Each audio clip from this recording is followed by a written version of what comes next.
கிணத்துக்கு அடியில தான் இது யாரால கட்டப்பட்டதுன்னு சொல்லிட்டு ஒரு தேர், பல புயல்கள், பல மழை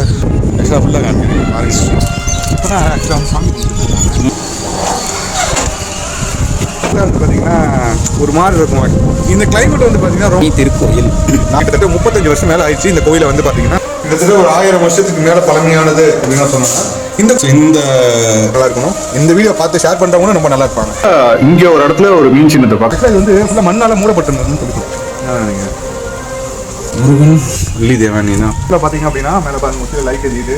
நீங்கள் பார்த்தீங்கன்னா கருங்கல் கிடையாது, அது சிமெண்டால ஏற்பட்ட. அப்புறம் இங்க பாருங்க இந்த சைடுல எல்லாமே நாகத்தை வச்சு இலைகளே உடைஞ்சிருக்கும் போது கீழே இருக்க பாசை வந்து கருப்பா பூத்துருக்கு. அங்கே சுரண்டி இருக்காங்க அடிச்சு அடிச்சு அடிச்சு. பெருமாளோட இது வந்து கீழே வந்து பாத்தீங்கன்னா நுணுக்கமா பாருங்க.